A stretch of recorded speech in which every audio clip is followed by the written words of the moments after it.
తరగటం కానీ ఏం జరగల. ఇంకా సైకిల్లో పడిపోయాను. బైబిల్ బ్యాగ్ ఉంది. ఎస్ఎన్ గారు వెనక ఎవరిని ఎక్కించుకుని ఆయన సైకిల్ చేస్తారు.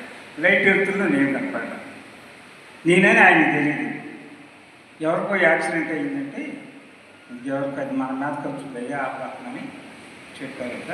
ముందుకు ఆయన ఇంటికి వెళ్ళి మళ్ళీ వెనకొచ్చి చూస్తే నేను పెద్దగా యాక్సిడెంట్ ఏజ్ దోశలు అని శబ్దం వచ్చిందని చెప్పారన్న.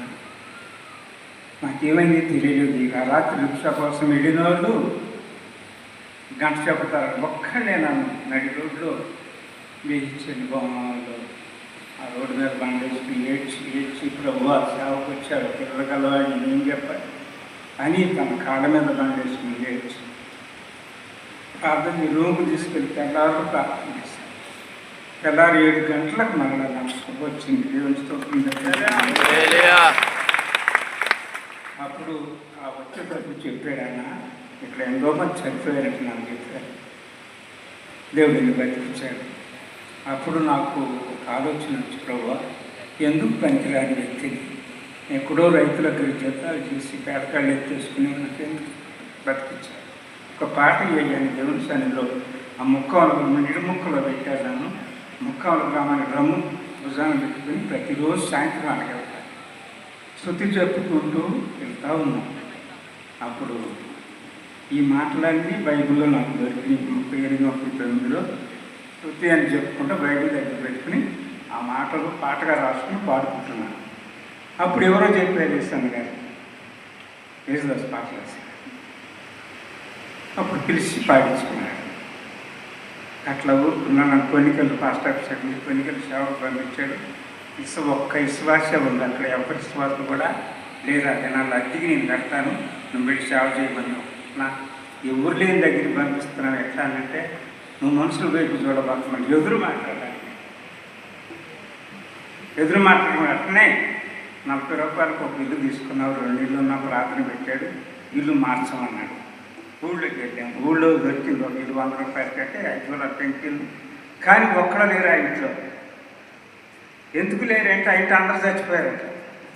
ఆ జనాల్లో కాపురం పెట్టారు. మాకు ఇస్తే మా యొక్క ఎలా తెలపడుతున్నారు.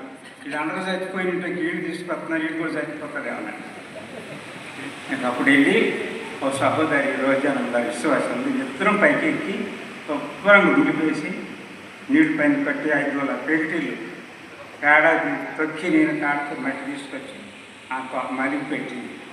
అంతలో కూర్చోవచ్చు. 2 రూమ్, ఒక రూమ్ పాస్టర్ కావచ్చు, ఒక రూమ్లో మేము ఉన్నాము. 5 పెంకిటీలు మళ్ళీ దూరాలు. ఆ విధంగా అట్లా సేవ 94 వరకు అక్కడే చేసాము. సడన్గా వారు ఇల్లు అమ్ముకున్నారు.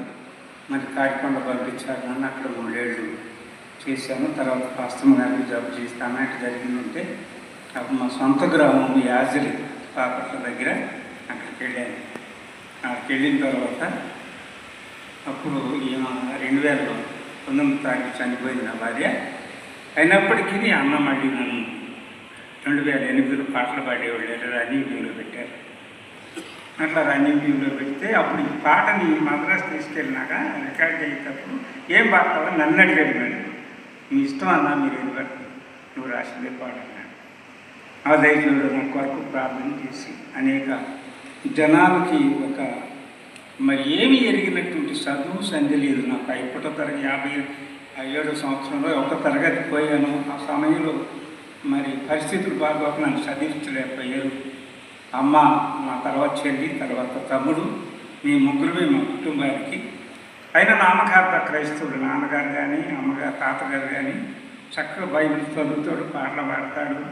తెల్లారుజామున పట్టి మీద ఎత్తుకుతావుండి తాతయ్య చుట్టబోయాడు పెట్టినయ్యాడు. మంచి బైబిల్ చదువుతాడు, పాటలు పాడతాడు. నాకు గుర్తు బాగా ఎలా బొమ్మల్ని గొలువ ఏమి లాభం అని పాటలు పాడి గంట సేపు వారికి చెప్పేవాడు. చదివేవాడు. చదివిన తర్వాత ఆ దినాల్లో మా నాన్న చెప్పాడు, మా తాతగారు కాటుమాల జగన్ గారు మన ఇంట్లో 3 ఇల్లు ఉన్నాయి అన్నాడు. మరి ఆ దైవజనుడు ప్రార్థన లేక ఏ విధం చేతనైనా ఆ ఇంట్లో నన్ను ఒక వెన్నికి లేని వాడిని సేవకుడిగా తీసుకున్నాడంటే అప్పుడు ఈ పాటను రాసుకున్నాను. మరి నేను చేసిన జీతాలు చేసిన తర్వాత చాలా చోట్ల ఈ తీరు అట్లా జూపూడి పెద్దపల్లి ఎన్ని చోట్ల చేశాను. అయినప్పటికీ దేవుడు సజీవులుగా నన్ను కాపాడి ఇంతమంది సేవకుడు కేసు అన్నగారు అనేకులకు పరిచయం చేసి అప్పుడు మొదటి దినాల్లో మేమిద్దరమే ఇటు పోయినా ఎవరు లేరు. హైదరాబాద్ పని జహీరాబాద్ పని మీరు పాటలు పాడటం ఆయన పాటలు చెప్తాం. జోలికి ఎట్లా పరిచయం వాడికి మాట చెప్తారు. మునుపటి వచ్చారు అన్న మొదట నా ప్రాణ ప్రియుడ నా యేసుప్రభు పాట పాడాను.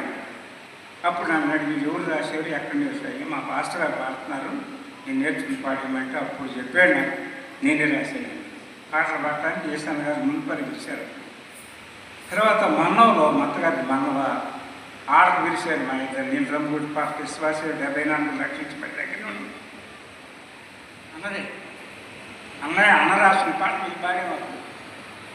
అప్పుడు అప్పుడు అడిగితే జులకల్లో మీటింగ్ పెట్టాను వస్తావా అన్నాను. వస్తానన్న అట్ట వేసి దినాల్లో 77 సంవత్సరాలు వెళ్ళేసారు మమ్మల్ని. ఎందుకంటే పెంతుకోస్తు మందిరానికి ప్రార్థన చేస్తారు. ఎవరైనా నాతో పడితే 250 రూపాయలు. అలాంటి పరిస్థితుల్లో ఏడ్చి ప్రార్థన చేసి ప్రభు అయ్యింది నా పరిస్థితి. పెద్దబాబు పుట్టున్నాడు, చిన్నమ్మాయికి రోజునాలు పైసా తగ్గింది. ఆ తాటకులు పాకాలు వేసుకుని గవర్నమెంట్ పిల్లలు పడి ఏడ్చి ప్రభు ఏంది నా పరిస్థితి అని దేవుడి సంగతి ఏడ్చి బైబిల్ తెరిచాను. మాకు సువార్త 5 అధ్యాయం వచ్చింది. అది మొత్తం చదువుకుని ఎందుకు నేను మనసులో మాట తినాలి. వాళ్ళు ఏం చేసేవాడిగా నువ్వు కాసేపు మీతోనే ఉంటాను అనపోయేవా నాకు అట్ట తెలియదుగా అంటానికి అని అప్పుడు సాధించి కొడుకున్నాక ఒక కళ వచ్చింది నాకు. వ్యవసాయం చేసినట్టు కళ వచ్చింది. ఇద్దరం వ్యవసాయం చేస్తున్నాము. ఇద్దరం ముందరకు ఒక ఆయన వెళ్ళిపోయి వెనకరకు మేము కొడుతున్నాము. 12 గంటలకు టైం అయిన తర్వాత అప్పుడు భోజనం పెయింట్లు చూపించి భోజనంకి వెళ్తున్నాము. నా ముందు ఆయన కనపడలేదు. నాకు ఇప్పుడు మా పాస్టర్ గారు చెప్పాడు జరిగింది. నువ్వు ఎప్పుడైతే చేస్తావు అన్నాడు. పాస్టర్ గారు ఎగతాలు చేస్తున్నారా నన్ను ఎప్పుడైనా డ్రమ్ కొట్టి పాటలు పాడతాను కానీ నేను ఎట్లా వాక్యం చెప్పాను నాదే మీకే జరగలేదు. నేనేమని వాక్యం కాదయ్యా అది సేవగా చూస్తున్నా అని చెప్పారు. నేను మాత్రం నమ్మి బైబిల్ కొట్టుకుని సేవ చేస్తానని అనుకున్నాను. బైబిల్ తర్వాత చాలా విషయాలు నాకు కట్టుబడి నా యందు నిలిచి ఉండి నేను మీ యందు నిలిచి ఉండను. ఆ రోజు కనుక లోకం మాట అంటే నేరుగా నేను లోకానికి దిగిపోయేవాడిని. ఆ బైబుల్ మత్తయి 5 అధ్యాయమే నన్ను బలపరిచింది. ఆ రోజున ఎవరి దగ్గరికి వెళ్ళలేదు. పాట రాస్తే ఎవరిని సహాయం కోరలేదు. ప్రభువే నాకు ఇచ్చాడా. ఈరోజు అందరూ పాడుకుంటున్నారంటే దేవుడే నాకు అనుగ్రహించిన పని. ఒక తీర్మానం చేసుకుని నేను బతుకున్న వరకు జయదళితుని సృష్టిస్తాను ప్రభువా తీర్మానం చేసుకున్నాను. ఎవరు పిలిస్తే యేసన్న గారు ఒక సహాయం చేశాడు. ఆయన ఎక్కడికైనా ఎగిరి రావచ్చు. ఆయనకి ఎవరు అభ్యంతరపడుతూ చెప్పారు. ఆఖరి నాకు దగ్గరికి పిలిచి నువ్వు నాకు బాగా సేవ చేయాలి నేను ఆఖరి దినాల్లో చెప్పిన మాట నా దైవజనుడు నా కొరకు ప్రార్థన చేసి ఆయన త్వరలో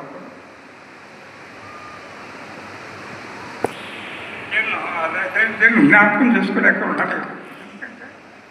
ఏమి లేదు నేను అన్ను దేశాలు తిప్పాను. అలాంటి పరిస్థితుల్లో పిల్లలు 3 సేవలో ఉన్నారు, 3 విశ్వాసంలో ఉన్నాడు. కొరకు ప్రార్థన చేయండి. దేవుడి నా కొరకు 77 సంవత్సరం సమీపించింది. 3 నెలలు అవుతుంది వచ్చి. ప్రభు నాకు ఒక ఆశ ఉంది. చిన్నమ్మాయికి ఇల్లేసాను అక్కడ. దాని మీద ఒక మందిరం వేసుకోవాలి ప్రార్థన చేసుకుంటున్నా. ఆ మందిరం వేసుకుంటే కాలం ఎవరిలో కూడా ప్రార్థన చేసుకుంటారు. ఆ తాతగారు కట్టిందని అని ఆలోచన మీద పాప మీరందరూ ఆ ప్రార్థనలో జ్ఞాపకం చేసుకోండి. సమయం ఇచ్చిన దాస్తులకు దేవుడి ఆ కోరిక నా తల్లి తీర్చున్నదంట.